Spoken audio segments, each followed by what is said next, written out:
नमस्कार. आज मी कोथिंबीरीचा पराठा बनवते. हिवाळ्याची भरपूर अशी कोथिंबीर मिळते, पण ती आपल्या पोटात जावी कशी यासाठी आपण हर तऱ्हेने प्रयत्न करतो. कधी वड्यांच्या स्वरूपात, कधी सॅलडच्या स्वरूपात. आज आपण पराठे बनवू. त्यासाठी 1 कप गव्हाचं पीठ घेतलं आहे मी, नेहमीचं पोळ्यांचं पीठ. त्यात तेल टाकून घ्यायचं आहे 1 चमचा, थोडं मीठ,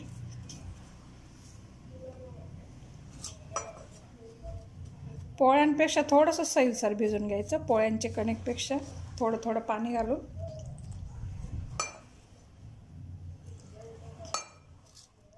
अशी कणिक छान 3 ते 4 मिनटं मळून घ्यायची. म्हणजे छान पराठा असा खुसखुशीत होता आपला. मळून झाल्यावर परत तिला झाकून ठेवायची 5 मिनटं. 1 वाटी कोथिंबीर घेतली मी, धुवून घेतली, सुकवून घेतली. तिला कापडावर सुकवून घ्यायची थोडा वेळ, म्हणजे त्याच्यातलं पूर्ण पाणी सुकेल, असं कोरडी होऊन जाईल पाहिजे. नाही तर ओलसर नको पाहिजे, थोडंही पाणी नको त्याच्यात. चाट मसाला घातला आहे मी 1 चमचा,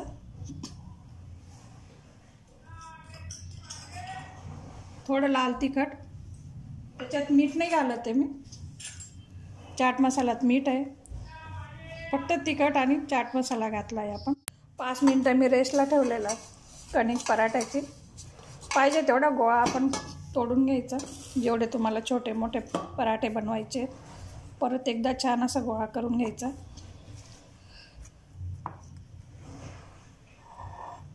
थोडी पोळी लाटून घेते मी.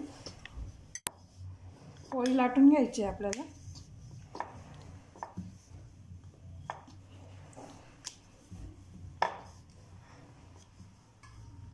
एवढी पोळी लाटून घेतली. त्याच्यावर तेल लावून घेते. तेल किंवा तुम्ही तूपही वापरू शकता पराठ्यासाठी. लहान मुलांसाठी तूप चांगलंच असतं, किंवा काहींना तेलात पराठे आवडतात, काहींना तुपात आवडतात. टिफिनसाठी छान एक पर्याय हा. लहान मुलांना टिफिनसाठी, नाश्त्यासाठी. कोथिंबीर नाही आवडत, काही मुलं तर कोथिंबीर पोह्यावरची सुद्धा काढून टाकतात. पण आयांना वाटतं मुलांनी खावी कोथिंबीर, त्यासाठी असं छुपा पराठा करून खाऊ घालायचा. असं कोथिंबीर पसरून घेतली मी. आपल्याला रोल करत जायचं आहे, असं टाईट रोल करायचं आहे. पक्का पोकळ नाही ठेवायचं मध्ये.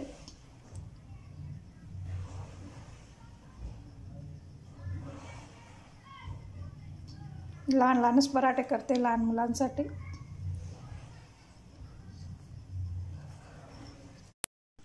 असा रोल करून घेतला.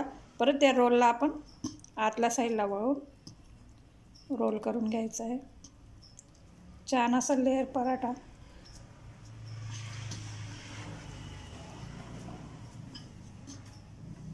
पीठ लावून लाटून घेणार आहे मी.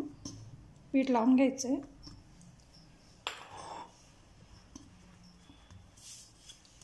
जेवढा पातळ लाटता येईल तेवढं लाटून घ्यायचं. एवढ्या जाडीचे लाटले आहेत मी पराठे. असे लाटून घ्यायचे पराठे.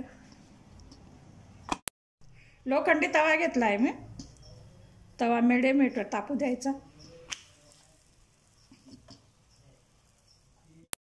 एक ते 1.5 मिनटं एका साईडला भाजून घ्यायचं. परत दुसरी साईड उलटून घेतली. ते छान असं दाबून दाबून भाजून घ्यायचे, कारण आतले पण आपण लेअर पराठा केला आहे, सगळीकडून भाजला जायला पाहिजे. 1 कप पिठामध्ये 4 पराठे होतात छोटे छोटे. मस्त वरून तेल किंवा तूप लावून घेऊ शकता, किंवा नुसताही खाऊ शकता. लहान मुलांना रोल करून दिला म्हणजे डब्यामध्ये. मस्त खमंग भाजला गेला आहे. असे सगळे पराठे भाजून घेते.